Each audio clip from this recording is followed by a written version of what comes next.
What's going on, everyone? It's Ben from YGO from Zero, back with another Yugi-Kaiba format video.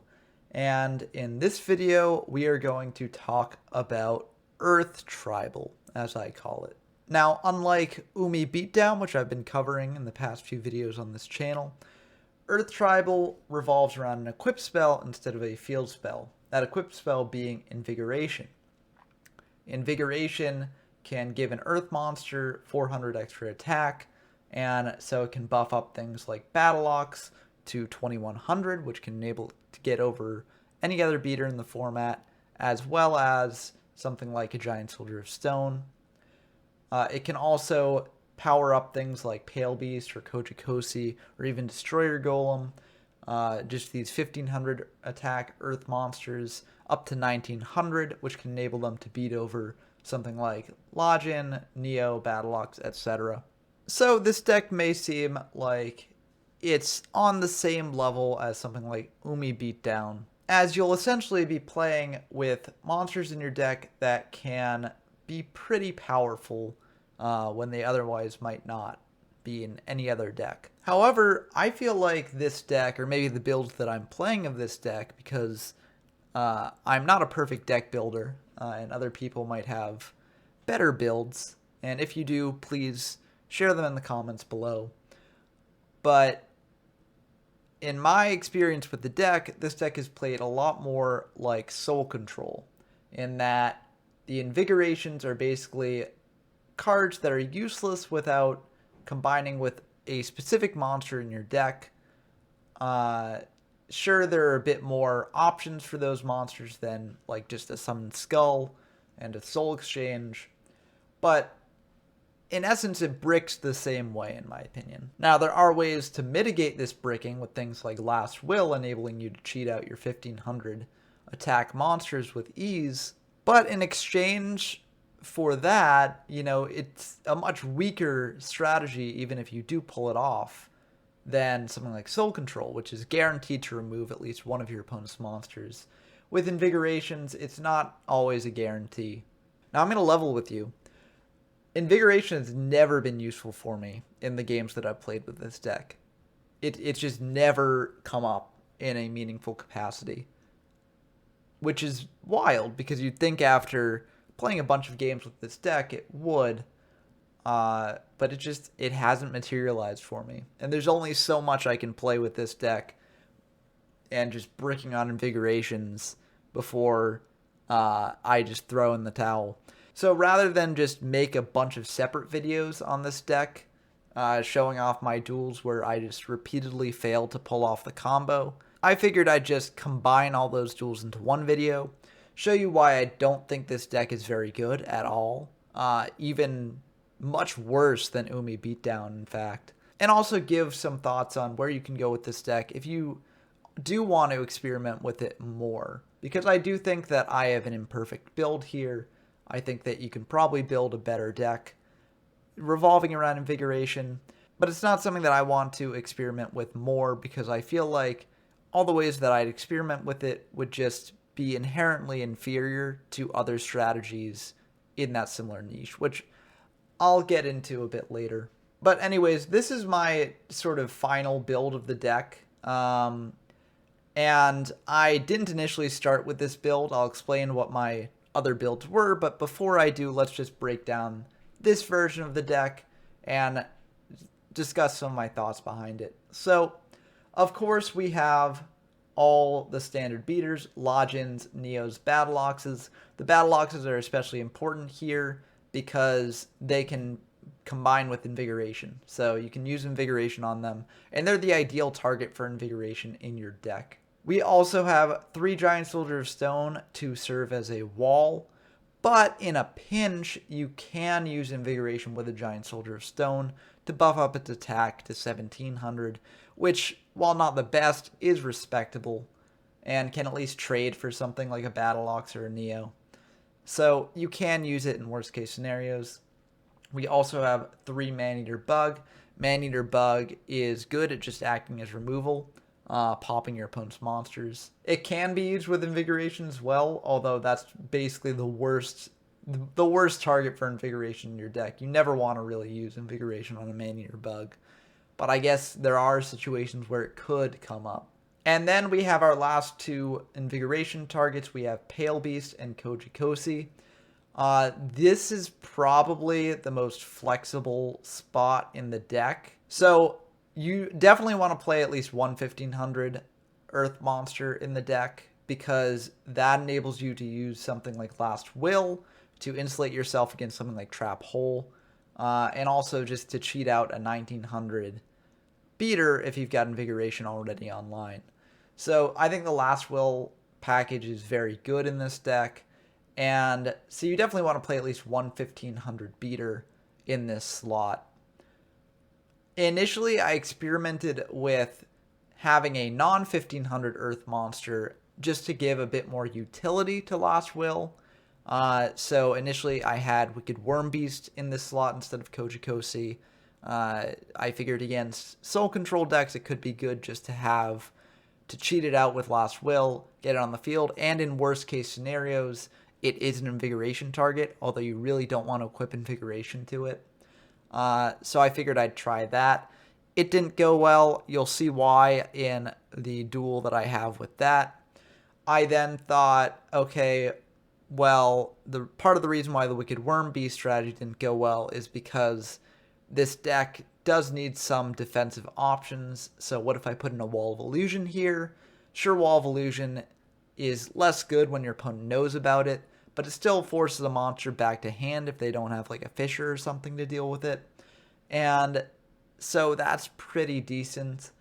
In that case, I felt that, Invigoration became too bricky, because there just weren't enough Earth targets to cheat out with Last Will to get the Invigoration online. So I finally settled on using another 1500 Earth beater here in the form of Kojikosi. Initially, I was just on Pale Beast. You could just duplicate, you could just have two Kojikosi or two Pale Beast. This, however, does enable you to more effectively fight against some tribal strategies if that does come up. It doesn't often come up, but it can, and thus having the option to go into one of a specific type can be useful in niche cases. It doesn't often come up, but when it does, you can be glad that you're playing these two different monsters. So I do think that it's good to have two 1500 beaters just to go a bit more aggressive, but more experimentation might lead you down a different direction. You might want to either go with Wicked Worm Beast or Wall of Illusion, like I mentioned before, or just substitute a different monster there entirely. So that's something that you could experiment with. This, however, I think is what I settled on as being the best for my playstyle. We also have a Summon Skull and a Change of Heart. I do like having Summon Skull in the deck. It gives you an option of a bigger monster to go into potentially. It can also trigger Last Will manually by attributing off a monster. It is a bit bricky, because you do either have to sacrifice one of your own monsters or draw Change of Heart with it to use it to its most effective degree. So I can definitely see cutting this for something else. Probably you want to keep in the Change of Heart, because Change of Heart is just a very good card in general. But you could potentially cut the Summon Skull for just maybe another defensive option, maybe another 1500 Earth Beater. You might want to swap this out for something. I, however, just like it in the deck. I like it in pretty much any deck, because if you do manage to draw into the Change of Heart Summon Skull combo, that's just very, very good, and it can have other applications outside of that that would be more useful than something like a 1500 Earth Beater that is essentially just a brick anyways without Invigoration. So that's my reasoning behind including it in the deck. I can definitely see replacing it, though, if you don't want yet another brick. Moving on to the spells, we have Change of Heart. It does pair with Summon Skull, like I mentioned, but even if you're not going down that route, it can be great at stealing your opponent's flip effect monsters. It can be great at just getting even more damage on board. It's just a very, very good card for a lot of different scenarios. We are also playing the other limited spells like Dark Hole, Raigeki, Pot of Greed, Monster Reborn.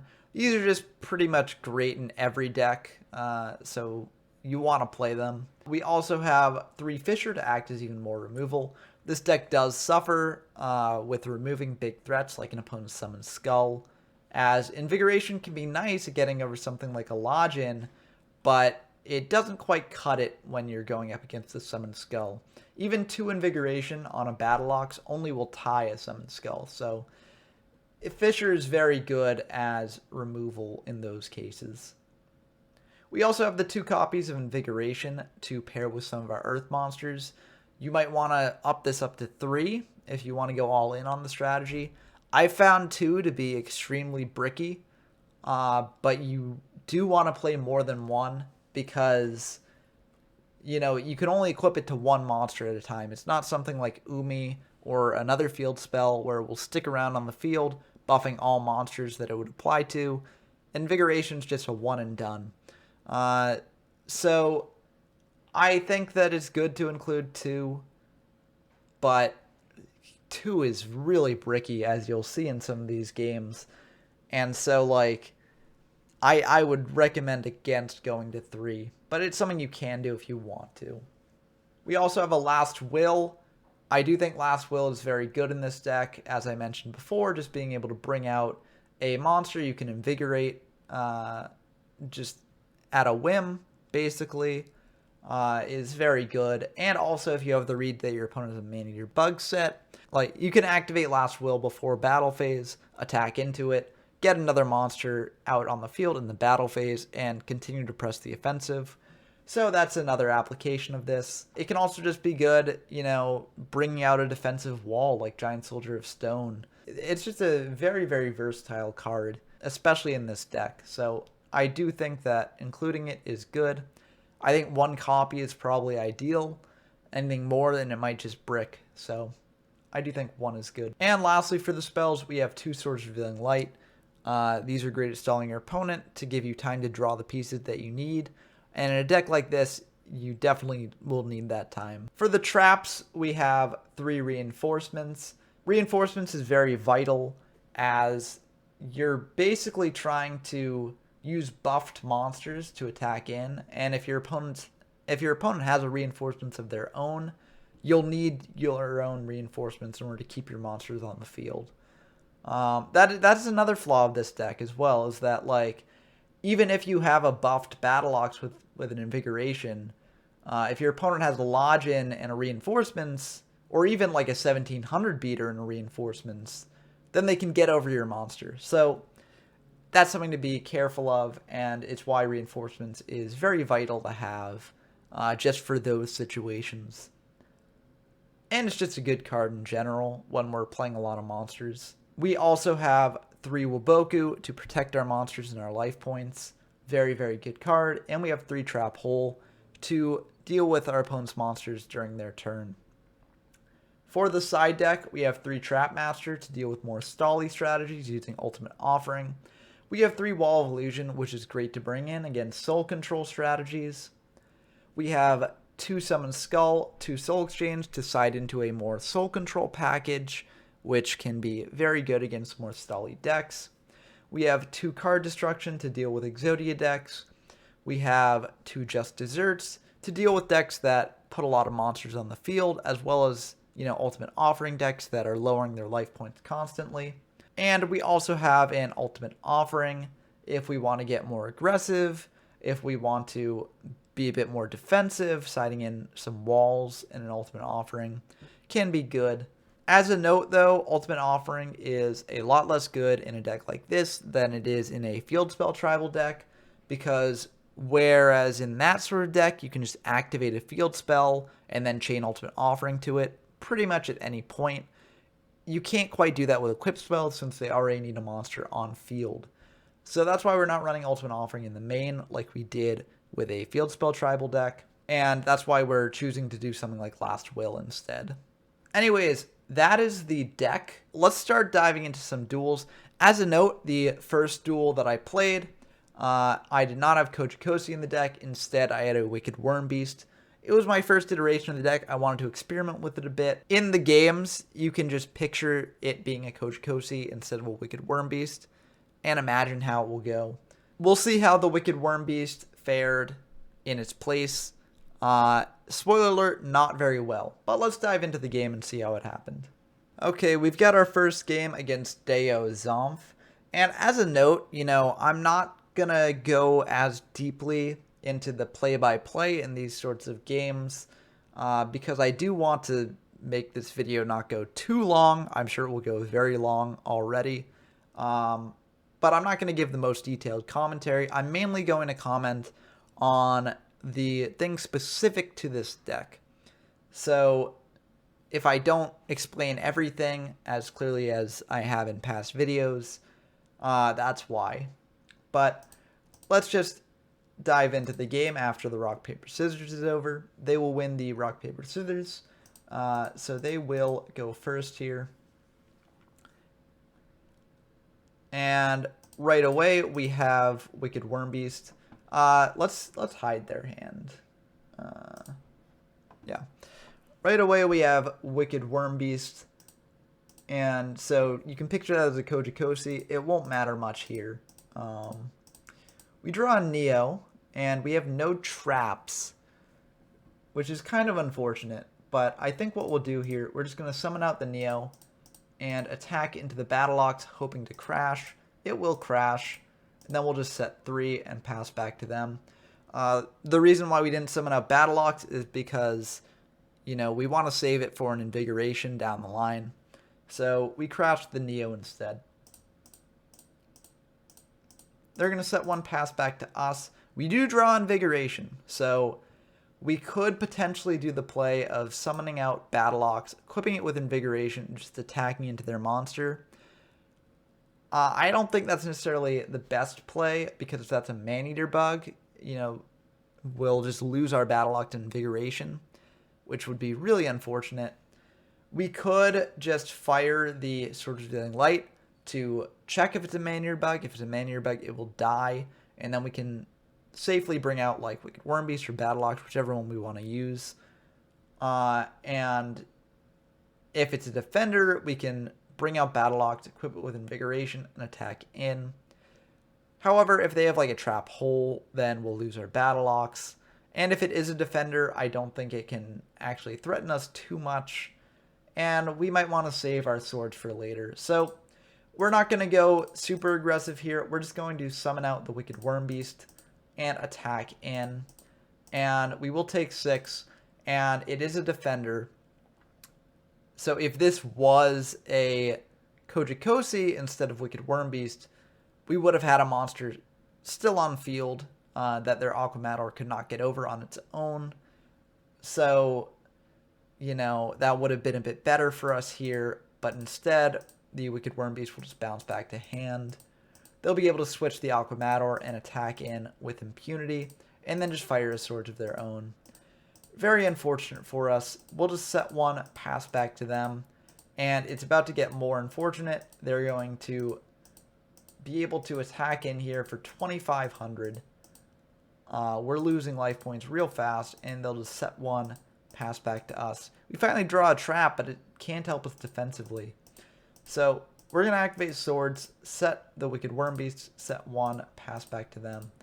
They're going to draw 2 with Pot of Greed, set 1, switch Summon Skull to attack, Aquamator to defense, pass back to us.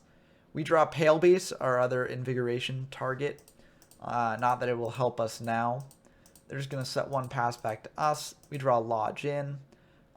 We could reasonably go for a Raigeki here and try and get in for major damage.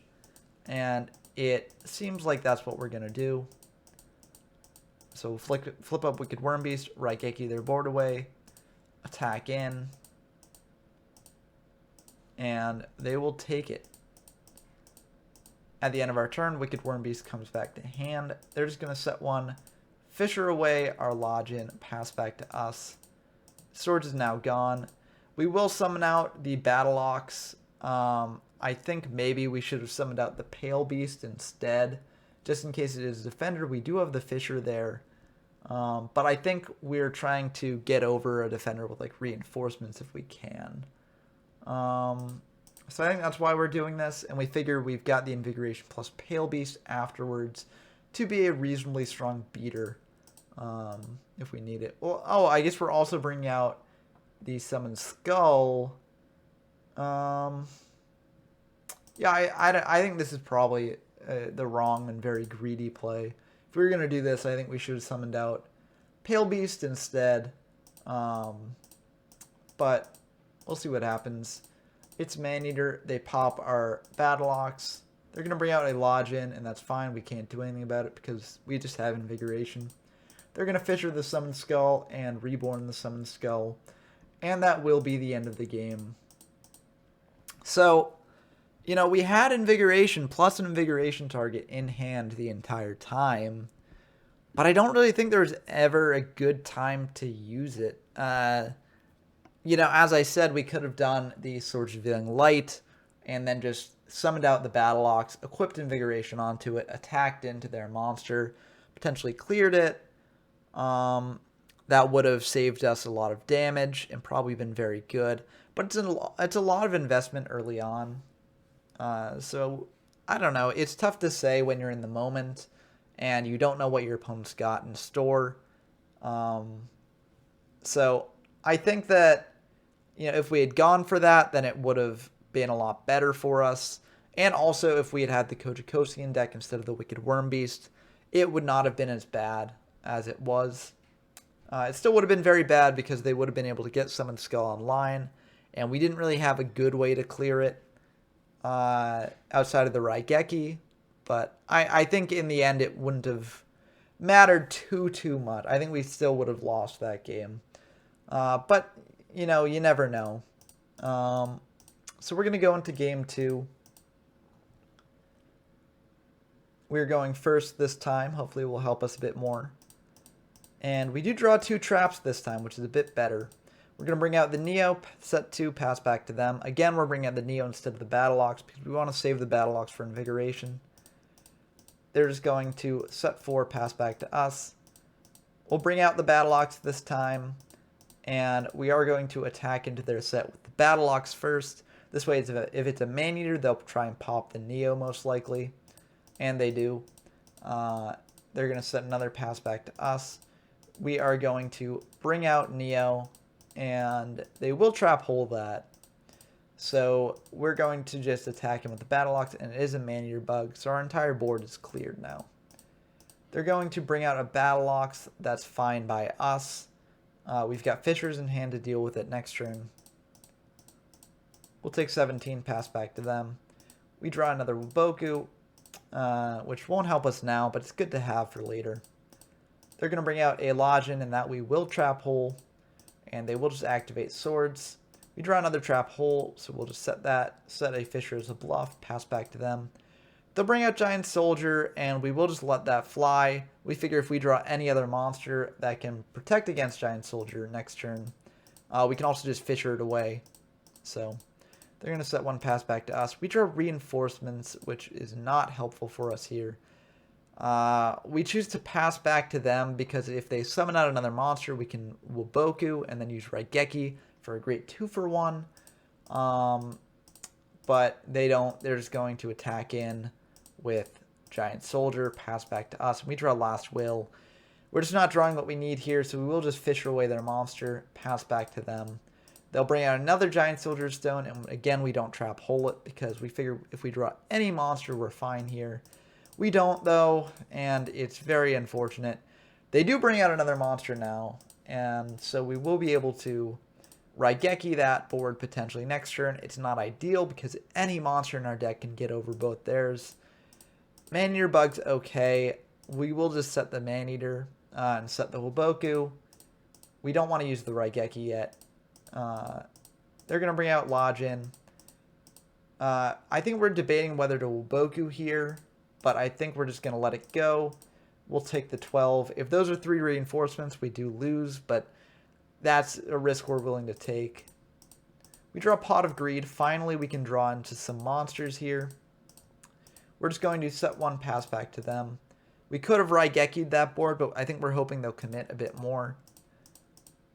They're going to attack into our set, and we're just going to preemptively Uboku because if they have reinforcements, like any one reinforcements, we'll be able to let their Lodgin get over our giant soldier. So we're going to preemptively Uboku. And now we have more monsters, so we'll summon out the Neo, and then Raigeki their board away, and then just attack in with the Neo. We're very susceptible to things like board wipes and stuff like that, but we do have a trap hole that can potentially trip them up. So I think that's what we're relying on. We are just going to trap hole their Aquamador, and they will board clear with a Dark Hole. Change of Heart's okay, but it doesn't do anything for us during their turns. We're going to bring out a Lodgin, attack in. They'll take 18. We'll set the Change of Heart as a bluff, pass back to them. They'll set one of their own, and we will just attack in. It's a Man-Eater, so that'll pop our Lodgin, but we will be able to Last Will here to bring out a Defender in the form of Giant Soldier. Pass back to them. They're going to Swords. Pass back to us. Reborn's a pretty good draw. I think we're checking to see what they have and also what they've used. They've used up a Dark Hole, but not a Raigeki. So it might not be the best to use it now. They're going to bring out a Battle Ox. That's fine by us. They're just going to attack in, and they will use reinforcements here to clear the Giant Soldier, which is unfortunate for us. Luckily, we have another Giant Soldier. So we will be able to set that. We're fishing away their Battle Ox just in case they have like a Raigeki that they can use to get in for lethal damage. And they're going to Pot of Greed here, then just pass back to us. Invigoration is not what we need right now. We can use it with the Giant Soldier of Stone, I guess, but there's no real reason to. Okay, we do have Battle Ox to pair with it, so that could be good for later. We're just going to flip up the Giant Soldier, and we are going to summon out the Battle Ox. That will get Trap Hold, unfortunately. And now we have to think. We are going to actually Reborn. And we're going to target the Lodgin. Yes, the Invigoration could pair with the Battle Ox. But, you know, this way we can save the Invigoration for later, potentially. And we are going to try and attack in. They do have Ultimate Offering. So we will attack in with the Lodgin. Reinforcements that, so Lodgin will bounce back to hand, and we'll be able to attack him with the Giant Soldier. We'll set one as a bluff. They're going to Fisher away our Giant Soldier and just pass back to us, which is okay. We're going to summon out Lodgin, try and attack in. They will have Uboku for that. We're just going to activate Swords because we're at major risk if they can clear our Lodgin and stick a monster on field. And we figure that we can likely win in 3 turns anyways. We do have the Change of Heart if they choose to preemptively set a monster. We do have a Reinforcements to get over a Defender. So we figure we can chip away at their resources, potentially get in for lethal damage. So we'll just use that now. They're going to Change of Heart our Lodgin, tribute a monster. And now we have a choice here. We could just, you know, wait to try and draw something that we can potentially win with. Or we could Change of Heart their set, which is very likely a Summoned Skull, and try and attack in for game. We do have Swords of Revealing Light on the field to potentially safeguard, you know, if they do have a Uboku, then they'll get back the Summoned Skull, and we might not be able to clear it easily. So at least having the swords provides a bit of a buffer. So it's a bit of a risky play, and we'll think about it for a long while. We check their graveyard to see how many Ubokus they've used. They've only used one, so it's not unlikely that they have a Uboku set. And we will actually just go for the Change of Heart, flip up the Summoned Skull, and try and attack in. And it looks like they had an Invigoration of their own set, so you know, Invigoration being a brick is not just unique to me. But that was a very tense last turn there. Now they get to choose to go first here. And they're going to bring out a Lodgin. we're just going to set 3, pass back to them. They're going to bring out a Battle Ox here, try and attack in. We're going to pop the Lodge in there, and Trap Hole is like too little too late. I mean, we got another Trap Hole that we could have used on the Battle Ox if we so choose, but we're just going to set the Trap Hole and pass back to them. They're going to attack in. They do have reinforcements, so they will be able to get over that. We're just going to summon out a Neo here, try and attack in, and fortunately they do have another reinforcements, so we will lose the Neo. They're going to bring out Wicked Worm Beast. We're just going to Trap Hole that. We've got another Trap Hole handy, and it's good just to clear away the monster that they can repeatedly bring out. Trap Master is not necessarily what we want to see. We're just going to bring out a Neo, attack in, and we are going to preemptively use the Loboku because we don't really have any other beaters. I think maybe this was a mistake, especially since we have the Trap Hole backing us up that can clear away whatever other threat they bring out, but we are just going to go for this and then pass back to them. They're going to Pot of Greed. They're going to bring out a Battle Ox. We'll let that go through, but they will Fisher away our Neo, and Battle Ox will be able to get in for a bit more damage. We draw reinforcements, and we're just going to set it. We can't set the Trap Master because Trap Master is a mandatory effect, and we do have only traps on the field. So, unfortunately, we can't set it while they have an empty back row. And this is sort of like, if this Summon Skull was something else, you know, maybe this game would have gone differently at this point. So that's an argument potentially for not using the Summon Skull in the deck. We will just Trap Hole that Giant Soldier as much as it pains us to do so. 3,000 is just a bit too much damage to take. And we draw Invigoration. We can buff up their Battle Ox if we so choose. At least they have a back row now, so we can actually set the Trap Master. We can pop their trap, and we do. They're going to attack in for 17 there, and we're very low. Luckily, we do have Change of Heart, so we will be able to pull off the combo, bring out Summon Skull, attack into their Battle Ox, but we're very likely not going to win from this position. They're going to bring out an Aquamador, and they will Fisher away our Summon Skull, and that will be the game. So, that's the first match I wanted to show. Invigoration potentially could have done something for us game 1, but we deemed that it was too much a risk to do. And I think that's a major flaw of Invigoration a lot of the time, is that oftentimes you don't want to commit to it because, you know, if you lose your monster with something like a Man-Eater Bug, or if you lose it to something like a Fisher or a Trap Hole or whatever, you know, it can be very rough because you've lost a card that you've basically invested 2 cards into. But as shown in games 2 and 3, Invigoration was less than useless for us. It was actually actively harmful. Drawing it, you know, did not help us whatsoever, and it could have been a much better card that we desperately needed during those games. So, Invigoration, not very helpful in this initial match. Let's see if it fares any better in match 2. Okay, we've got another game against Deo Zomph here, and after, you know, playing that first match against them, I did decide to change up the deck a little. I switched out the Wicked Worm Beast for a Wall of Illusion instead, because I noticed that in game 1 of that first match, Wicked Worm Beast really left us exposed to our opponent's offensive threats.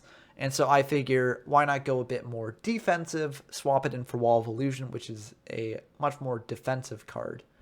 So let's see if that helps us out any here. We're going to go first, and this is an okay hand. We have 2 beaters, reinforcements, and Woboku to back him up, and also a Man-Eater Bug. So this is not the worst for us. We'll just bring out a Neo, set 2 and pass. And they're going to bring out a Neo of their own, and they're going to Fisher away our Neo, attack in for 17. We'll take it. They're going to set 2, pass back to us. We draw another Man-Eater, which is pretty nice. We'll bring out a Neo of our own, and we're just going to try and get in here. And that will be fine by them, so we are going to use reinforcements here to keep Arneo alive, as it is our last beater. We could have potentially just kept them crashing and then last will for like a giant soldier of stone. That might have been the better play. But I think we're saving the last will for when we need to go a bit more defensive, or when we have Invigoration online to bring out like one of our 1500 Earth monsters. So we are just going to use the reinforcements here. They're going to bring out a Lodge in and attack in. You know, this could have been avoided. I guess we used the Woboku instead. But I think after the last game, we're trying to save our Woboku for as long as possible. Also, we do have Maneater bugs to deal with our opponent's Lodge in, so that's nice. We're going to set a Maneater, pass back to them. They're going to bring out a Giant Soldier. That's fine by us. They will just Raigeki away our Maneater, which is very unfortunate. It's a big swing for them. We are just going to use the Woboku there. But we do have the Summon Skull plus Change of Heart combo here. So we will be able to attack into their Giant Soldier with the Lodge in. You could have argued that we should have just tributed off the Lodge in case they had like a reinforcements. But if they did have a reinforcements to use on the Giant Soldier, that would have cleared both their monsters anyways, and we would have kept the Summon Skull for later. So I figured there's not much risk of doing this. They will trap hole that, unfortunately, but this way we can use a Last Will, bring out a Giant Soldier to play a bit more defensively, protect our life points. And unfortunately, they do have a Reborn, so they will be able to clear the Giant Soldier with the Summon Skull. And Invigoration is just what we wanted to see. We'll set the Maneater, pass back to them. They will pop our Maneater, and we'll pop their Summon Skull. We do draw a Lodge in, which is very nice, so we will be able to get in for some damage here.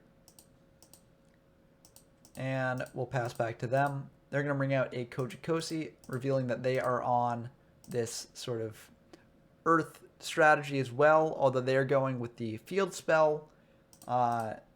So they will be able to get over the Lodge in using reinforcements here. And they have basically a 1700 beater. We draw swords at a good time. We'll be able to use it. They're going to Pot of Greed, set 2 and pass back to us. We draw a Pot of Greed out of our own, which is very nice, but these are not the best things to use on it. We'll just set 1 pass back to them. And we do have Fissure, which is nice, so we'll be able to use that later. They're just going to set another pass back to us, and Reborn's a very good draw here. We'll flip up the Wall of Illusion. We will Reborn, Summon Skull. We figure they've used up Raigeki already, so if they have Dark Hole, they have Dark Hole. But if they have just Fissure, then this is very good for us. So we will be able to attack in for a fair amount of damage there and pass back to them. They do have Dark Hole, or at least they draw it off the top, and they will be able to bring out a Lodge in, attack in for 18, and pass back to us. Giant Soldier of Stone is a pretty good draw here. We can bring it out and then just... Oh, or I guess they'll trap hole. Unfortunate for us, but we will be able to Fissure away their Lodge in. And they'll just draw, they'll set. We'll draw, we'll set. They'll draw, they'll pass. We draw Invigoration. Again, not useful here. We draw Pale Beast, so we will be able to bring that out. Let's see if they let it go through. They will just trap hole it. So, you know, we haven't had a chance to use our Invigorations because, you know, they're trap holing away our Earth monsters, which is a flaw of this deck. The Invigorations are just useless when you don't have the monsters on field to use them with. They're going to bring out a Battle Ox, attack in for 1900, and then pass back to us. We draw a Lodge in, which is nice, but we can't actually clear the Battle Ox as is. I mean, we have our reinforcements, so we'll do that because we're kind of forced to. But that Sogen coming in clutch for them right now, I guess. We have not seen any of our Battle Oxes, unfortunately, so we can't profit off the Sogen right now, but we will be able to attack in and damage.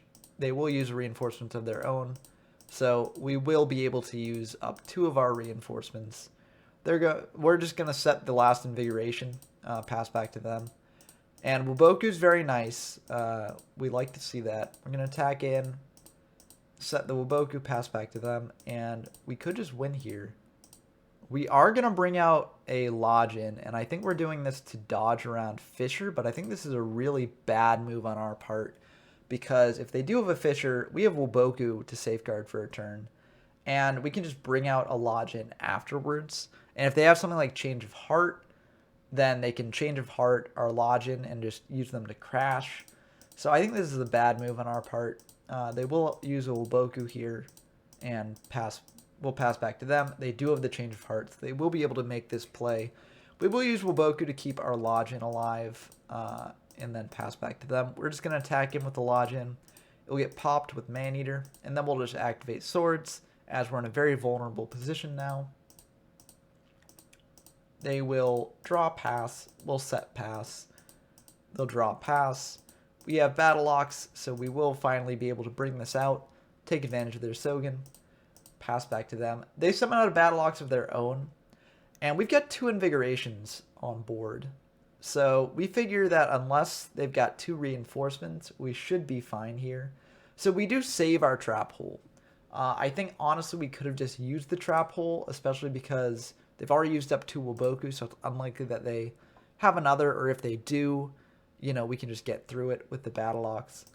But we're going to let that go, and they equip an Invigoration onto their Battle Locks, which is very unfortunate for us. This means if they have a Reinforcements, we will lose this battle, even if we equip both Reinforcements to our Battle Locks. But, you know, we have to try for it. We will just equip 2 Reinforcements, or 2 Invigorations to our Battle Locks, attack into their Battle Locks, and we will get Reinforcements.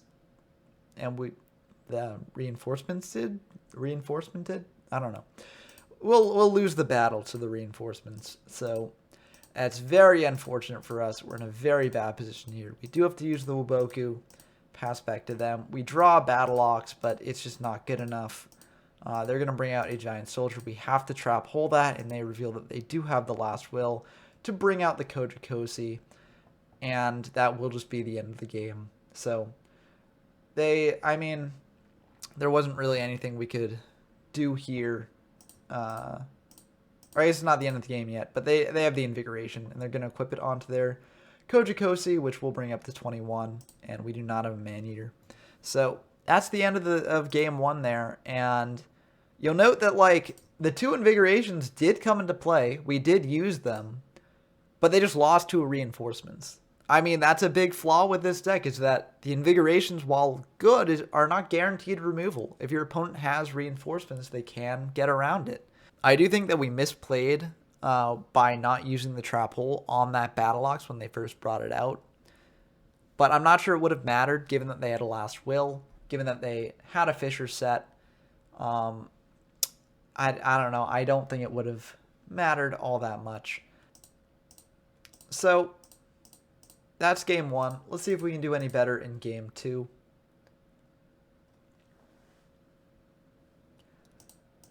We did, I think, swap in to a more defensive strategy using 3 Wall of Illusion, so I don't think this is the Wall of Illusion that replaced Koji-Kosi. But we did want to go a bit more defensive here. And also, given that, you know, Wall of Illusion can bounce a monster that has an equipped spell attached to it and destroy the equipped spell, I do think that that's a good siding strategy against this sort of deck, but we'll see what happens. We're just going to set 3, set the wall, and pass. They're going to bring out a Neo. They're going to attack into our wall. We'll flip the wall. That Neo will just bounce back to hand. They'll Fisher away our wall, and they'll just set 3, pass back to us. We will just summon out the Lodgin and play into a Trap Hole here. They do have the Trap Hole, but we do have a Wuboku. They're going to bring out Koji-Kosi and just attack in with a 1500 beater.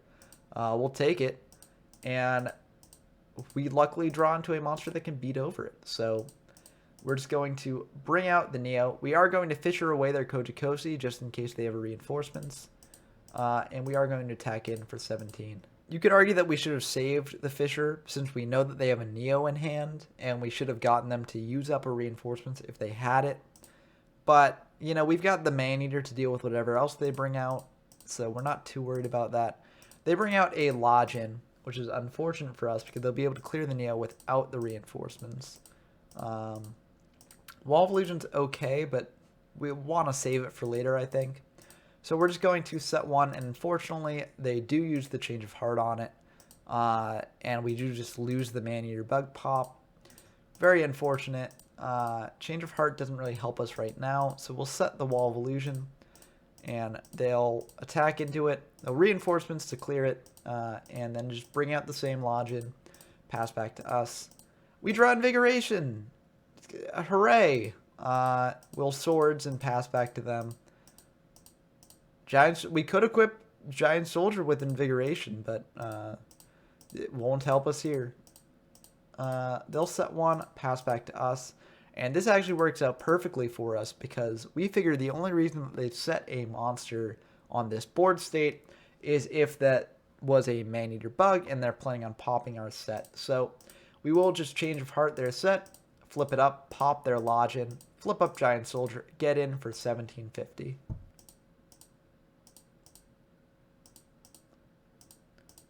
So we're feeling very good about that play. They're going to tribute out a Judgeman by tributing the Man-Eater Bug, which is unfortunate for us as it can clear our Giant Soldier. Pot of Greed, we need something good. A second Invigoration is not that because we can buff our Giant Soldier to 2100, but frankly that's just not good enough. So unfortunately we'll have to switch the Giant Soldier to defense, set the Man-Eater Bug, and they do just have the Raigeki, so that they will be able to clear our entire board. We will Waboku this to protect our life points, and, you know, we will be able to Dark Hole this, but that reinforcements won't do anything for us defensively. So they will Reborn the Judgeman and attack in. That's 22, and we're very low now. Trap Hole will not help us. We will just Raigeki the Judgeman away because we desperately need it off the field. And we'll set the Trap Hole. They'll bring out Battle Ox. We will just Trap Hole that. They'll activate Last Will, bring out a Kojikosi, activate Sogen. This is 17, which is really rough for us. Fisher is okay. We can clear their monster, and if they don't have another monster left, then we're okay. But, you know, that's a tall order here. They Pot of Greed, and now it's very, very likely they have a monster, and they do. So that will be the end of the game. As you'll note, these Invigorations were actively harmful for us in these two games. I mean, game one, they weren't really actively harmful. They just didn't really do enough because our opponent did have a reinforcements to get over our buffed up monster with. But game two, you know, these cards were just useless like the entire time. And if they had been anything useful, I think that we would have greatly benefited. We really needed them to be something useful. But unfortunately, they were not. So that's match two. I hope you're seeing how these Invigorations are not very good. Like, even when you do pull off using multiple Invigoration on a monster or using an Invigoration on a monster, it can just die to a reinforcements very easily. And if you don't have the combo ready to go, then the Invigorations can just rot in your hand as bricks. Now, our opponent was using Invigoration with a Sogen strategy, which is a direction you can take this deck. I personally don't like that direction because I do think that it just increases the brick factor. You need to play more, 1500 beaters to justify going all in that manner. You potentially need to play more Invigoration as well. I just don't think it's very good as you're just cutting out better and better cards from your deck to justify fitting in this core of monsters and buffs that I don't think are worth it. But it is a direction you can go in. And I do think that it's, not terrible. It's just, I think that regular Umi Beatdown is better because it's just less bricky. But, the results of this game have it that it did beat our version of the Earth Equip strategy. So make of that what you will. And, if there's enough demand to show off how the sort of field spell plus invigoration decks perform, then I can revisit this deck at a later time on the channel. But anyways, now that I've covered these first two games, let's go into match 3. And match 3 was when I swapped out the wall for the Koji-Kosi, which I do think that including the extra 1500 beater is the way to go. But let's see how it works for us in match 3. Okay, we've got yet another duel against Deo Zomph, and I swear that I don't just play against Deo Zomph, and Deo Zomph will not be the only duelist who features in this video, but I did happen to just run into them a lot when testing out this, equipped tribal deck, so you'll get a lot of games with Deo Zomph. And they are a very active duelist in the format, so they deserve to be shown off on the channel a bit because they do grind this format a lot. And we are going to go first here. We did win the rock, paper, scissors.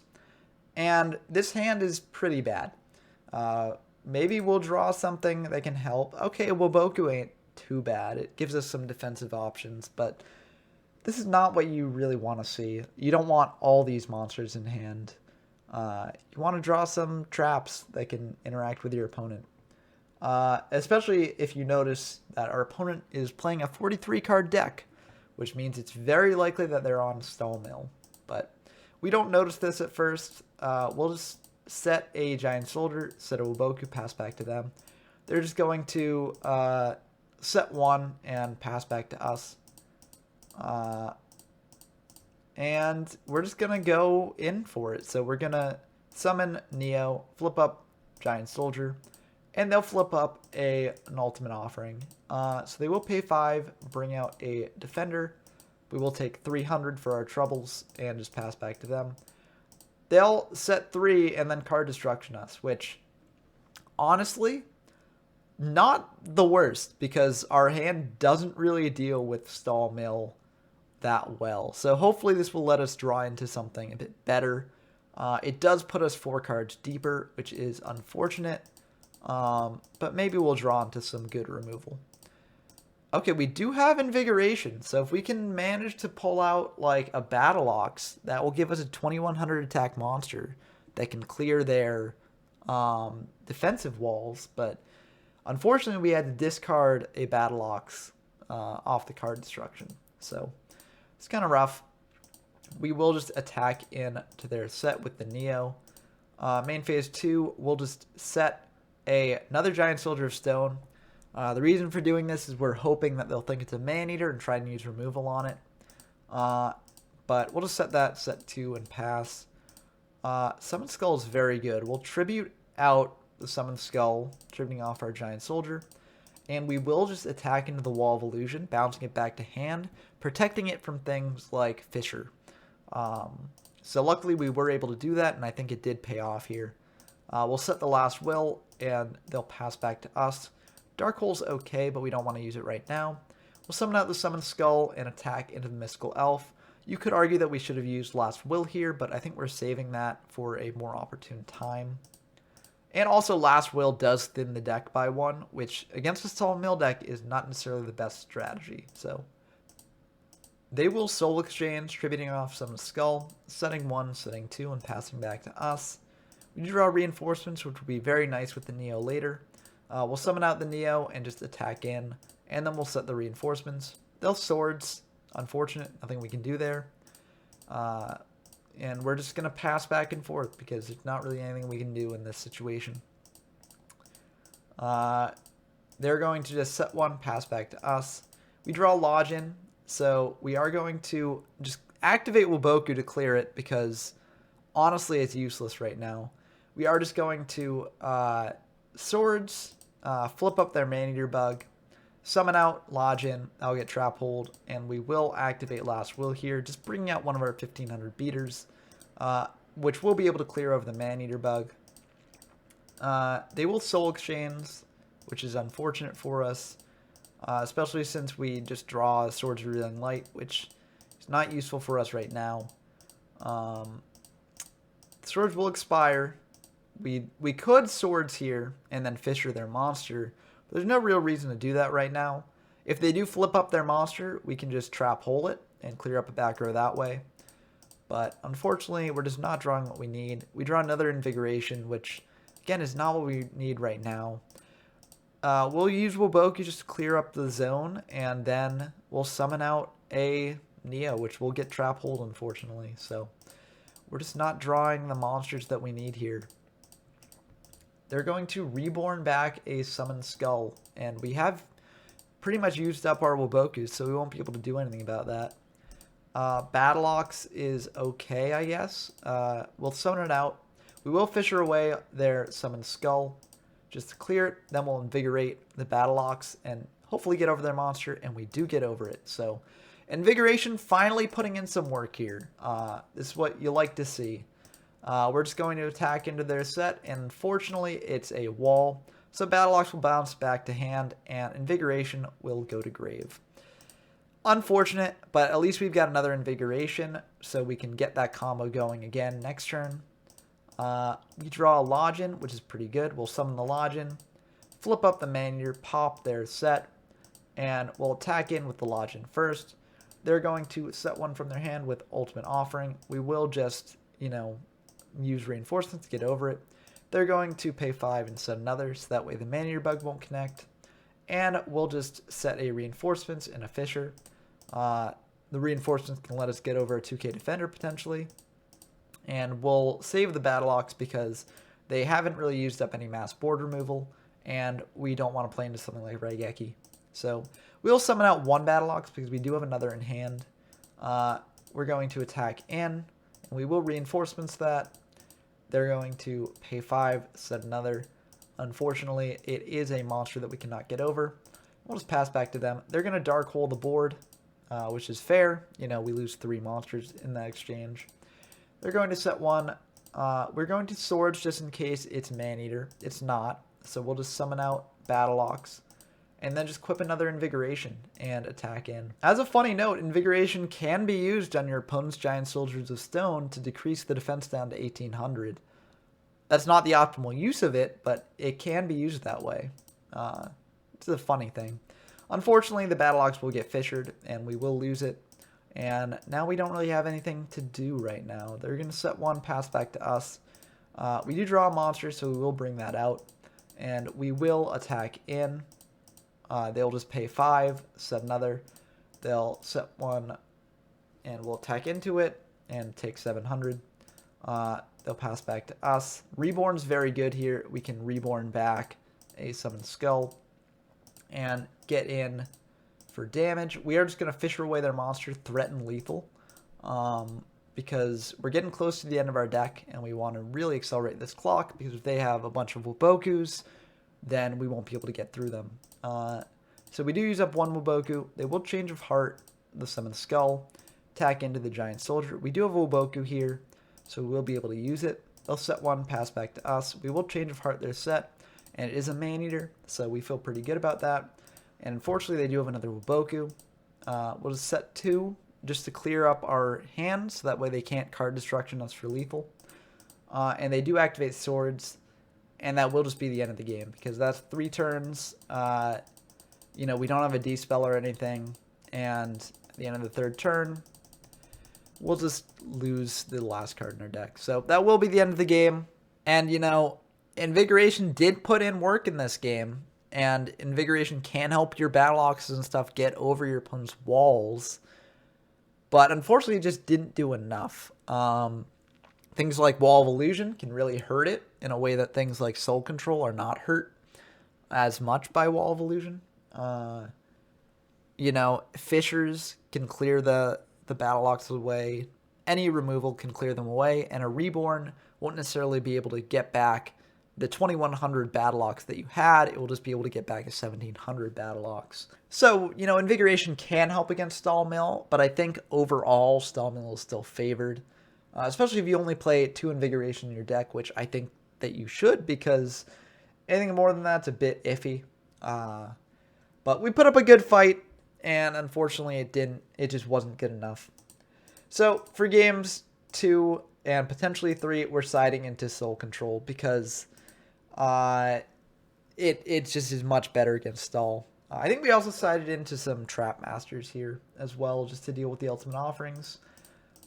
This is a pretty good hand. We have Reinforcements to enable our beaters to get over their walls. We have a Dark Hole, a Man-Eater Bug. So we have some pretty good removal. We're just going to summon the Battle Lock set 2. And they're just going to set 3 and pass. Soul Exchange plus Summon Skull is extremely good for us. We are going to bring out a Lodge-In, attack into their Giant Soldier, Reinforcements to get over the Giant Soldier, and attack in for 17. We'll set the Soul Exchange as a bluff.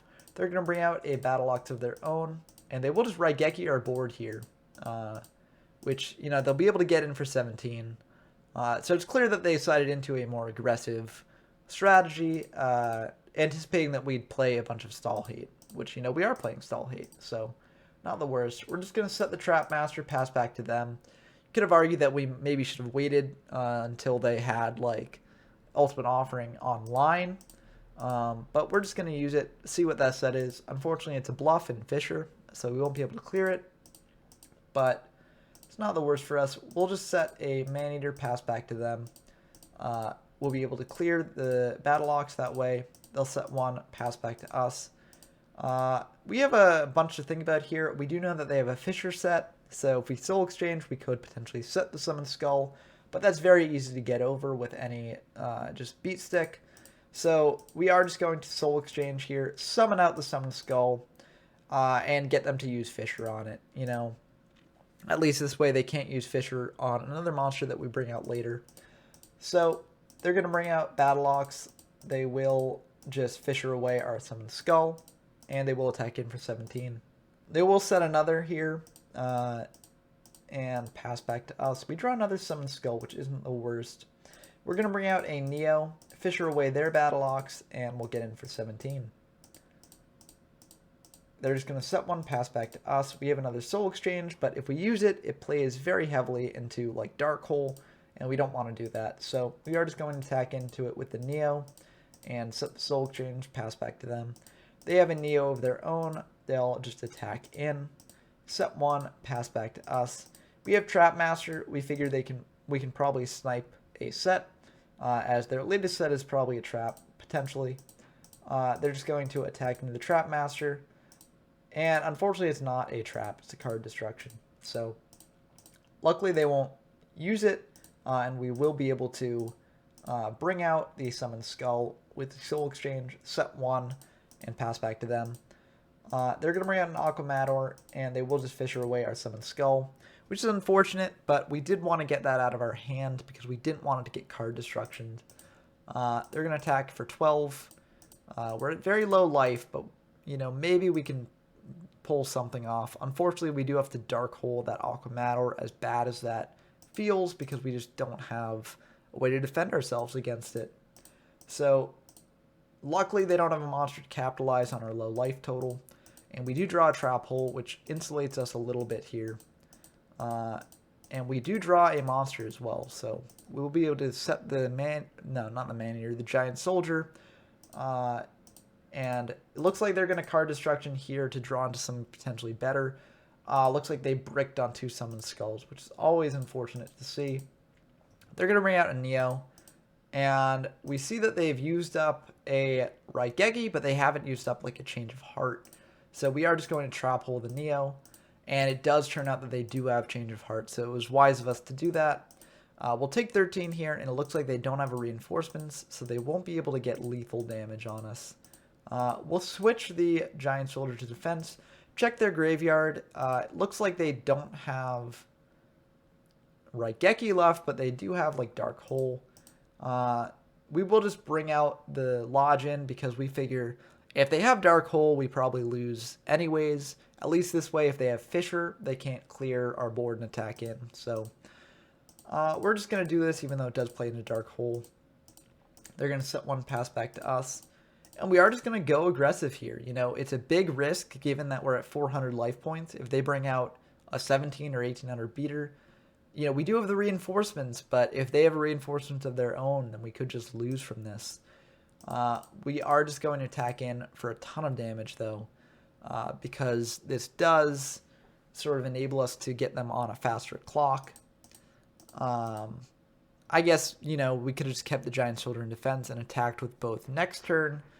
But this way, if they do bring out, like, a defender, you know, we can potentially do something there. They're going to bring out a Neo and Waboku here, which means that it's very unlikely that they have a reinforcements. So that's good for us. We will be able to get by there. We will Pot of Greed here. And now we check their graveyard to see that they've used up no trap holes yet. So it's a bit of a risky proposition to bring out the Summon Skull. So we will just Fisher away their monster. Attack with the Lodge in first, so that way we can switch the Giant Soldier defense. And then just pass back to them. I think we could have just set the Giant Soldier, but to be fair, it's very unlikely that they have a Dark Hole set. And if they draw a Dark Hole, they're likely just to use it. So this way we have a monster in hand to sort of keep up the pressure if they do have Dark Hole. And they do draw a Dark Hole, and they do use it. We draw Battle Ox, which is very good. We will just set the Giant Soldier here. Reason for this is they don't really have a good way to clear it, since they've used up like Dark Hole and Raigeki. And if they do have a Trap Hole set and we bring out a Battle Ox, if they then draw a monster on the top, we just lose. So we're playing it safe, setting the Giant Soldier. And we are just going to summon out the Battle Ox, try and get in for lethal, and that will be the game. So we did manage to win game 2 of this match, but that wasn't really, you know, Invigoration's fault. That was just because we sided into Soul Control, which is a much better deck. We're going to keep it on Soul Control because if they side back into the stall, then the deck that we have is very good. And as we showed last game, it can beat just sort of the aggro side of a stall mill deck. So let's see what happens here. We're going to go second this time. And they will just set 3. Oh, they're going to set everything and pass back to us. We're going to bring out a Neo, and we're just going to attack in. It is a wall, so the Neo will bounce back to hand. We are just going to Fisher the wall away, and then just set 2, pass back to them. They're going to draw, not do anything, so we'll just summon out another Neo. And we are just going to attack in with the Neo. They'll take 17. Feeling pretty good so far. They're going to Fisher away our Neo, set 2, pass back to us. We draw another Neo, so we're just going to bring it out.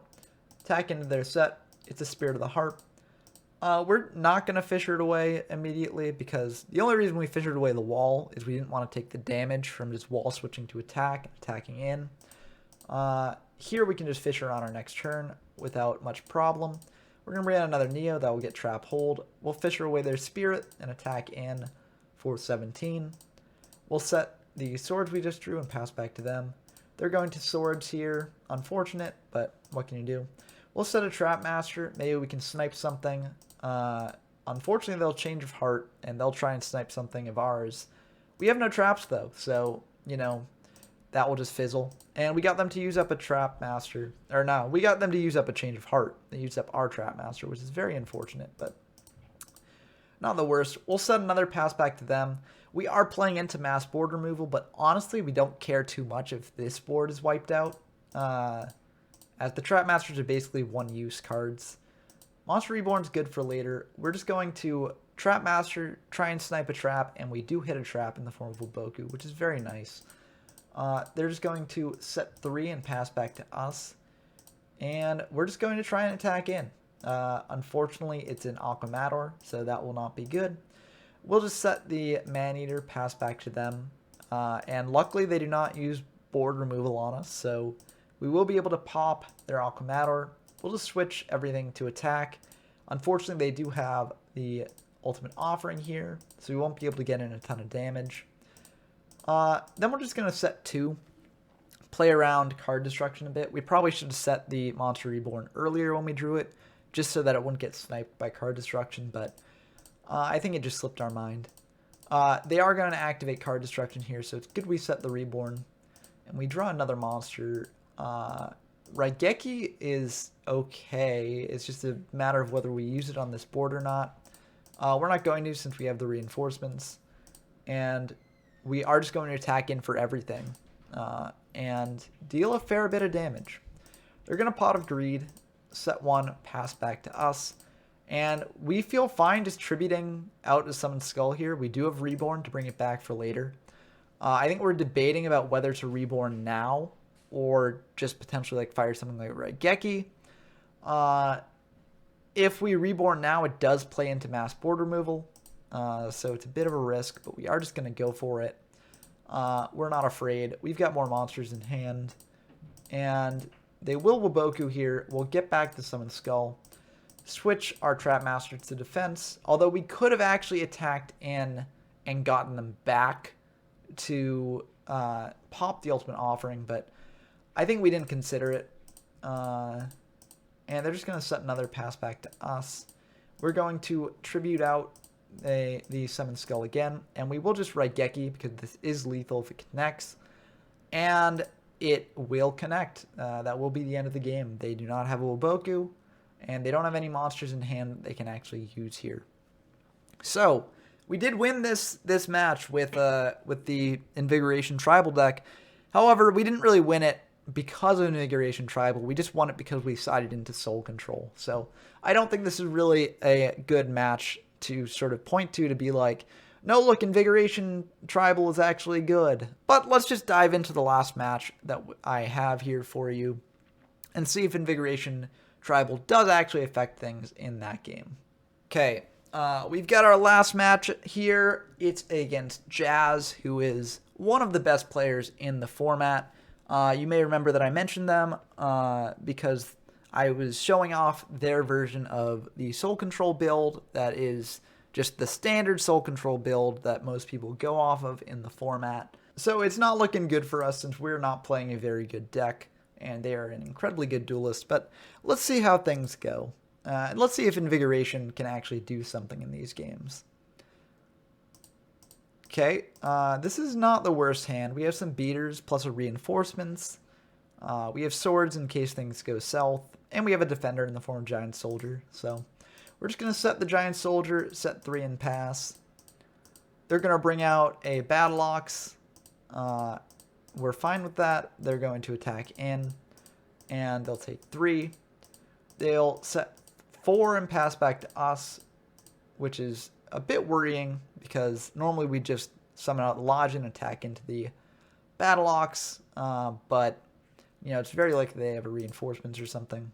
We are just going to do this anyways, attack into the Battle Ox, and in damage step they will use a reinforcement. We'll use another reinforcements, so that way we will be able to clear their monster, and we'll pass back to them.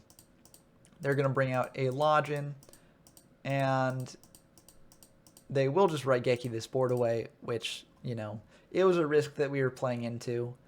You could argue that maybe we should have brought out the Neo instead to just crash with the Battle Ox, so that way we wouldn't play as much into that sort of board removal, but I don't think it's the worst thing in the world that it happened that way. They're just going to get in for 18, and we are going to bring out a Neo. We are going to Fisher away their Lodgin, attack in for 17, and then pass back to them. They're going to Pot of Greed here, very good draw, and they will Soul Exchange, setting 1. We do draw Trap Hole, but we figure that it's very likely that that's probably a Summoned Skull, and if we can just clear it with something like Koji-Kosi, we'll get a lot of value off of that. So we are just going to bring out the Koji-Kosi, attack into their set, and they reveal that it is a Gyaku Tenno Megami. So it seems like they're not on the standard Soul Control build, and I think that that's a really cool inclusion because you do get to do this sort of shenanigan where you can tribute set with Soul Exchange, and your opponent won't be sure whether it's a Summoned Skull that they can easily attack over, or if it's a Gyaku Tenno Megami that they can't easily attack over. So we do get punished for our greed and trying to attack the Summoned Skull. We'll set the Trap Hole, pass back to them. They are just going to switch the Gyaku Tenno to attack, get in for 300, pass back to us. We draw Neo, which is okay. We're going to bring out the Lodgin and just try and crash here. And we will crash. So pass back to them. they're going to bring out a Lodgin, and we will just trap hole that. They're going to set 1 pass back to us. Fisher's okay, but not the best. We're going to bring out Neo, and that'll get trap hold. They're going to set 2 pass back to us. Pale Beast isn't necessarily what we want to see here. It can't really do anything if that's a defender, but it's very likely just a Man-Eater bug because they didn't zone it out and attack in. So we're just not going to play into it. We're just going to keep the Pale Beast in hand, and they will bring out Lodgin, so they will be able to attack in here for some damage. We draw Giant Soldier, which is okay, but we will be able to clear their board in a very clever way. Since we have the read that that's Man-Eater bug, we will just Fisher their Lodgin, and then we'll Swords Revealing Light to flip up the bug, and its own effect will pop it. And now we can feel safe bringing out something like Pale Beast and attacking in for 15, because they can't actually attack over it due to swords. So this actually worked out very well for us. They will Fisher away the Pale Beast, but that's a Fisher that they're not using on a more powerful monster. We draw a more powerful monster, so we will bring it out, and we will just attack in for 17. That will connect, and they're getting pretty low. They will be able to Soul Exchange, tributing off the Battle Ox, which is unfortunate for us. We draw Summon Skull, but we don't have the Change of Heart to go along with it, so it's kind of rough. Man-Eater Bug is a very good draw here. We'll just set it, pass back to them. They'll bring out Neo. They'll attack him with the Summon Skull, and we could pop the Neo, but it's probably better for us to just pop the Summon Skull, so that way at least our Giant Soldier of Stone can potentially protect us. So we will pop it and take 17. We draw a Battle Ox, which is decent, but we're not going to try and crash just yet because we're at very low life points. So we are just going to set, and they will attack into the Giant Soldier, take 300, set 1, pass back to us, and we do draw Lodgin, so we will be able to potentially clear the Neo here, or at least force them to use reinforcements. They do use reinforcements, so we will take 400 here and pass back to them. They do have a Fisher, and so that will be the end of game 1. So, Invigoration didn't really do anything there, but I do think that having 2 1500s did. It enabled us to go a bit more offensive in situations where we wanted to. And while it didn't work out perfectly for us, I think it was decent. You know, Pale Beast used up a Fisher, which was pretty nice. Didn't help us too much in the end, but it showed some promise. So we do actually keep in the Invigoration package here just to see how it will do in game 2. See if it can help us make it to victory. I think we do side out the Giant Soldiers of Stone, though, and replace them with Walls of Illusion, because given that they seem to be on a pretty heavy soul control package, this way at least we can bounce back their tribute monsters to hand. So let's see if that helps us out a bit. We are going first, and we do draw one of those Walls of Illusion right away, and unfortunately the Koji-Kosi won't help us yet. But we'll see if we draw an Invigoration to form the combo. They will Fisher away our Neo, set 4, pass back to us. Maybe this time they don't have very many monsters that they can easily summon. We'll bring out a Battle Ox that will get Trap Hold, and we'll pass back to them. They're going to set 1, pass back to us. We draw another Wuboku. We're going to bring out Koji-Kosi, and we are just going to attack in for 15. We don't really have any way to protect the Koji-Kosi that well, but honestly we're just trying to keep up the offensive. They're going to reborn back our Battle Ox, which means that they're really desperate for monsters. They will be able to clear the Koji-Kosi and pass back to us. And we're feeling very good that they reborned the Battle Ox because we do have Wall of Illusions in hand. So if they don't clear the Wall of Illusion and just attack it with the Battle Ox, then we will be able to get back our monster. So we will be able to get back the monster. So we're feeling very good about that. We do draw another Battle Ox, so we're not too worried about just summoning out this Battle Ox, switching Wall to attack, and just getting in for a ton of damage here. And that will connect, and they're at a pretty low life total. They will Raigeki our board, but we've got other monsters in hand to bring out afterwards. They'll just set 1, pass back to us. it's very likely that that is a man-eater bug. So we'll summon out the Battle Ox. They'll think about it for a second. You know, maybe they have Trap Hole, maybe they don't. But since it's so likely that that's a man-eater bug, we could just activate Last Will here preemptively, keep up the offensive pressure going if our Battle Ox gets popped. But we choose just to play it safe. We choose to attack in with the Battle Ox, and it is Man-Eater, so we can activate Last Will here and bring out a Pale Beast. But it would have been better if we had just activated that earlier, I think. But nothing we can do about it now. At least we have a monster on the field to do something with, and they will Change of Heart it, which is kind of unfortunate. It means they probably have a Tribute Monster in hand, and it looks like they do. So they'll set a Tribute Monster. We'll just set a Wall of Illusion, pass back to them. They'll flip up the Summoned Skull, and we will Trap Hole that. That's a pretty prime Trap Hole target. They're going to bring out a Giant Soldier of Stone, and they will attempt to attack in here, and it is a wall in the damage step. They will use 2 reinforcements to clear it. Giant Soldier will bounce back to hand, and we draw Invigoration, which is not helpful here. We've used up our 2 1500 Invigoration targets. We've used up 2 Battle Oxes, so it's very unlikely that the Invigoration will actually get use in the coming turns. You could argue that we should have, played it more safe with the Last Will, saving it for when we actually had Invigoration to draw, so that way we could bring out the 1900 beater more easily. But I do think that what we did was fine, even if our opponent did manage to Change of Heart and tribute off for a Summoned Skull there. I think it was the right play. But we'll see if, the way the game turns out agrees with me. As is, the Invigoration's just dead. So, unfortunately, they'll just be able to bring out a Giant Soldier, attack in for 13, and we'll pass back to us.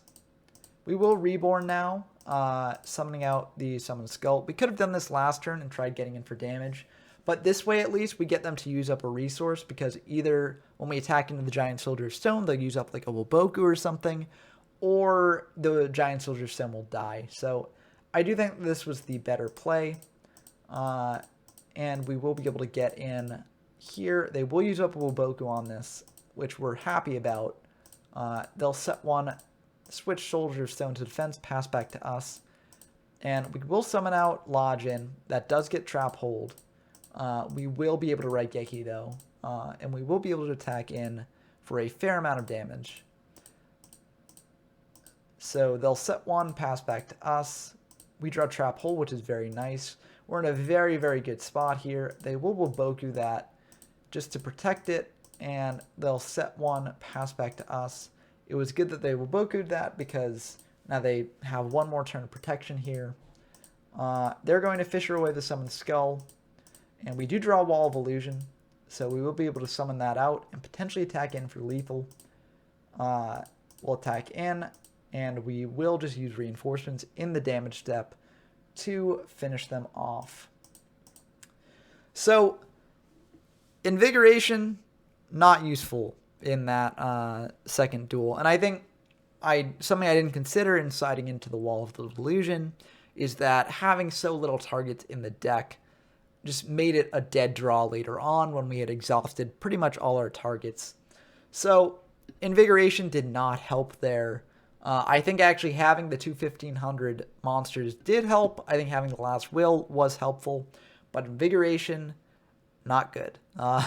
So for game 3, now that we have shown them that we're using 1500 beaters, using Last Will in the first 2 games, maybe they'll side more heavily against that sort of strategy. So we are just going to side into a Soul Control build. Hopefully that will be able to catch them off guard, and hopefully we'll be able to win the last duel off the back of a better deck. So we're going second here. We draw. They do bring up Battle Ox and set 3. We draw 2 Summoned Skulls, which is unfortunate, but we do have a Soul Exchange to pair with one of them, so that's somewhat nice. We'll be able to set 2, pass back to them. They're going to bring out a Lodge-in here. We're fine with that. They'll attack into the Battle Ox, and we will use a reinforcements in the damage step. They will just Fisher away our Battle Ox, and we have a Fisher of our own, so we will just use it for protection. We'll set the Raigeki as a bluff. They're going to bring out a Neo, and they will just attack in with that.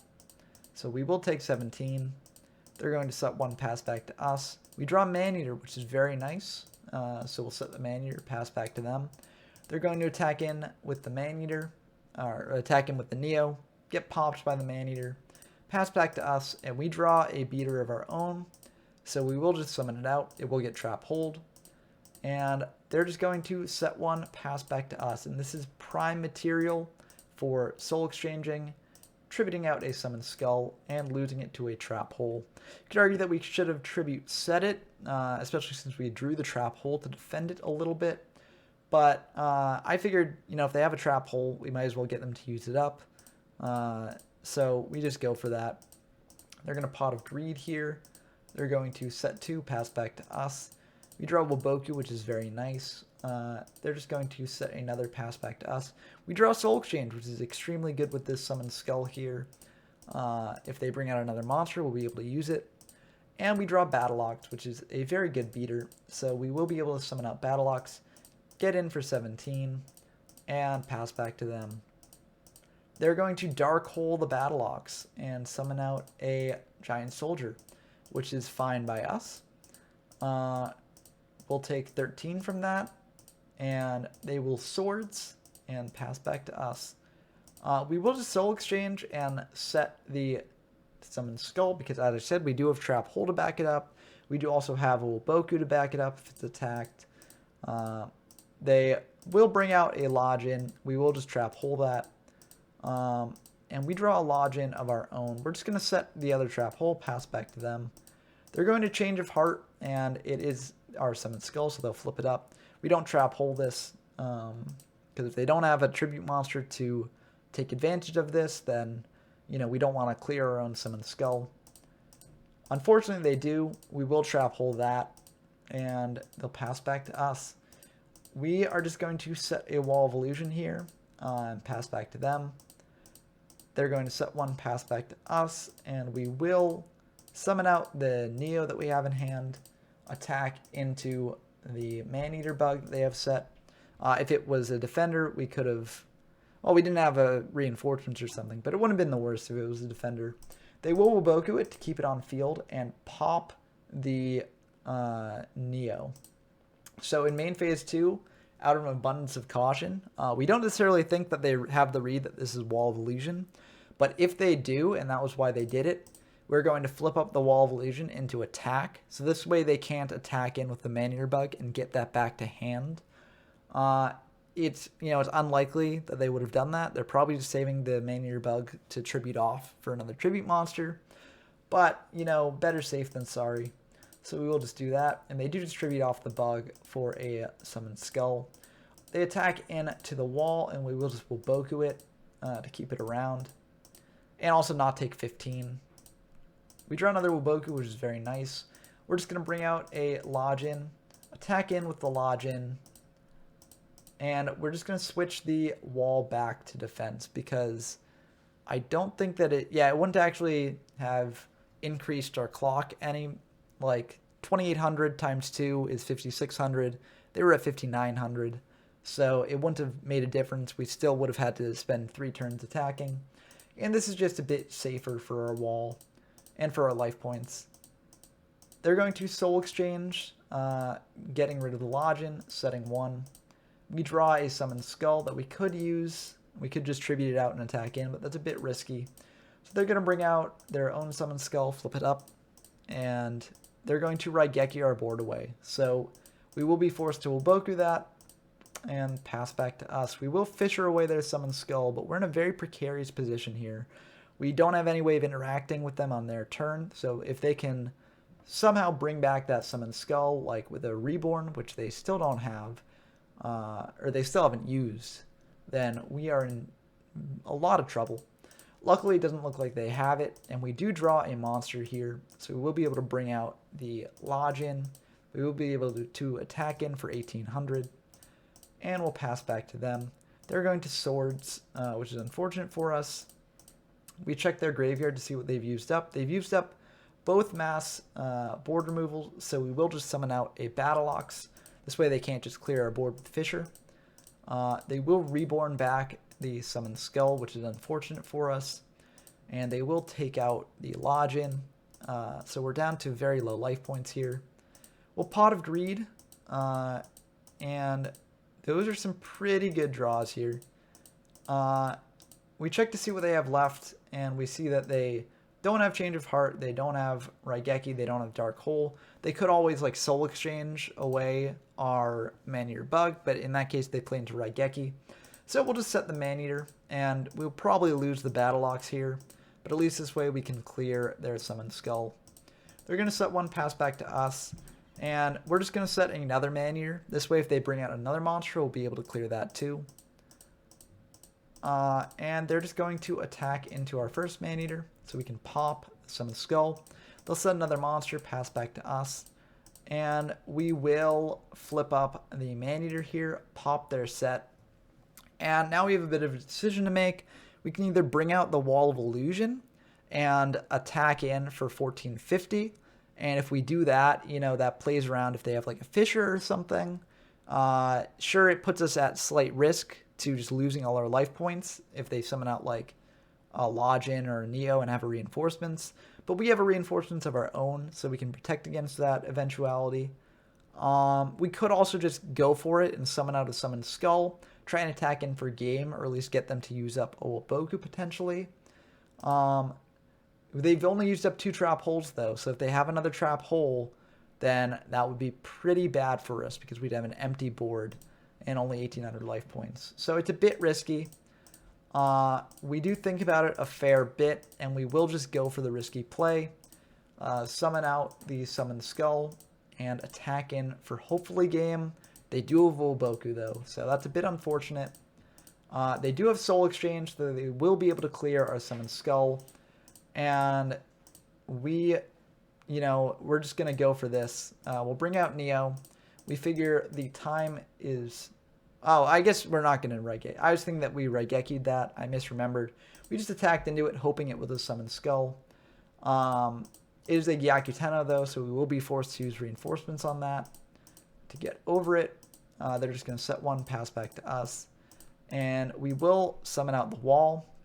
We check their graveyard. They've used up 2 Owoboku, so we're betting that that's not a third. We will just Raigeki that. And that will be the end of the game.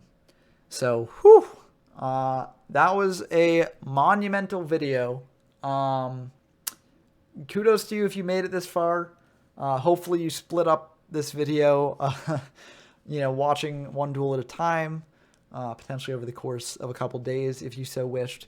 But I just wanted to get this all out in one go because I do think that this Invigoration deck is not good. I think it's far, far worse than Umi Beatdown, and maybe this is just my build of the deck, or maybe I'm just bad at playing it, but I thought that Invigoration was much, much more bricky than Umi Beatdown was.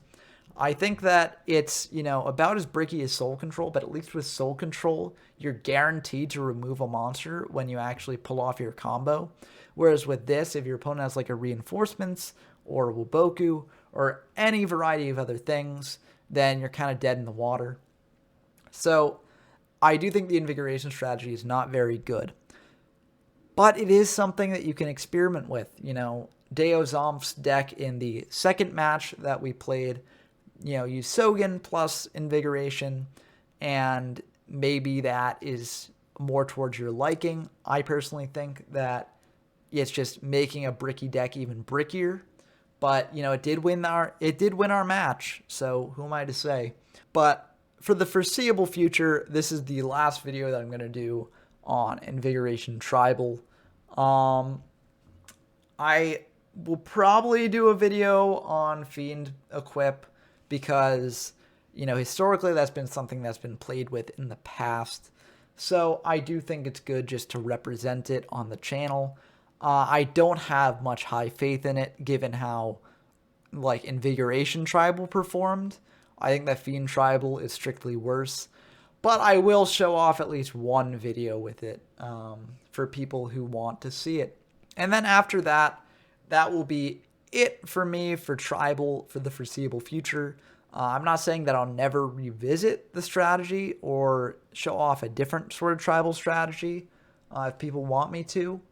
But I do think that, like, I've shown off the best versions of the strategy, even though I wouldn't call Invigoration a best version of anything. So I will be happy to move on to some other jank decks afterwards. But anyways, sorry for the length of this video. I hope you still enjoyed it. I do think that some of these duels were entertaining, especially this last match. I thought it had some very interesting back and forth. But that's going to do it for Invigoration. I hope you enjoyed again, and I shall see you in the next one.